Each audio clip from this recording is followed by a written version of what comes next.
റിലീസിന് മണിക്കൂറുകൾ മുൻപ് കിട്ടിയത് പകുതി ആശ്വാസം. ഗോട്ട് നിർമ്മാതാക്കളുടെ ആവശ്യത്തിൽ തീരുമാനമായി. വിജയ് ചിത്രം ഗോട്ട് 1 റിലീസിന് ഒരുങ്ങുകയാണ്.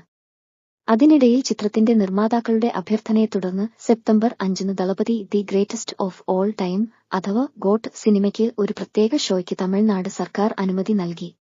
സർക്കാർ പുറപ്പെടുവിച്ച ഉത്തരവ് പ്രകാരം എല്ലാ തിയേറ്ററുകളിലും ഒരു പ്രത്യേക ഷോ മാത്രമേ അധികമായി നൽകിയിട്ടുള്ളൂ. ഓപ്പണിംഗ് ഷോ രാവിലെ 9 മണിക്ക് ആരംഭിക്കുകയും അവസാന ഷോ 2 മണിക്ക് അവസാനിക്കുകയും ചെയ്യണം. തിയേറ്ററുകളിൽ പ്രതിദിനം പരമാവധി 5 ഷോകൾ മാത്രമേ പ്രദർശിപ്പിക്കാൻ അനുവാദമുള്ളൂവെന്നും സർക്കാർ ഉത്തരവിൽ പറയുന്നുണ്ട്. 2023 ജനുവരിക്ക് ശേഷം തമിഴ്നാട്ടിൽ അതിരാവിലെ ഷോകൾ അനുവദിക്കാറില്ല. അതിൽ ഇളവ് ഗോട്ട് നിർമ്മാതാക്കൾ ചോദിച്ചെങ്കിലും സർക്കാർ അനുവദിച്ചില്ല. നേരത്തെ രജനികാന്ത് ചിത്രം ജയിലർ, വിജയ് ചിത്രം ലിയോ പോലുള്ള ചിത്രങ്ങൾക്കും ഇത്തരത്തിൽ അനുമതി നൽകിയിരുന്നില്ല. സെപ്റ്റംബർ 5, 6 തീയതികളിൽ സ്പെഷ്യൽ ഷോ നടത്താൻ അനുമതി നൽകണമെന്ന് ആവശ്യപ്പെട്ട് ഗോട്ടിന്റെ പ്രൊഡക്ഷൻ ഹൌസായ AGS entertainment private limited Tamil Nadu സർക്കാരിനെ സമീപിച്ചിരുന്നു. എന്നാൽ വ്യാഴാഴ്ച മാത്രമായിരിക്കും 5 ഷോ അനുമതി എന്നാണ് ഉത്തരവ് പറയുന്നത്.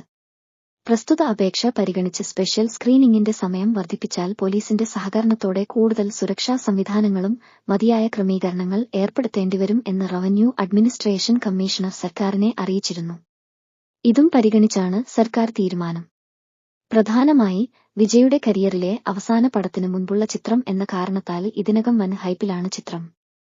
2026 നിയമസഭാ തെരഞ്ഞെടുപ്പ് ലക്ഷ്യം വച്ച് രാഷ്ട്രീയ പാർട്ടി രൂപീകരണം അടക്കം വിജയ് നടത്തിയിട്ടുണ്ട്. വെങ്കിട്ട് പ്രഭുവാണ് ഗോട്ട് സംവിധാനം ചെയ്യുന്നത്. ഒരു സയൻസ് ഫിക്ഷൻ ആക്ഷൻ ചിത്രമാണ് ഇതെന്നാണ് വിവരം. യുവാൻ ശങ്കര രാജയാണ് സംഗീതം.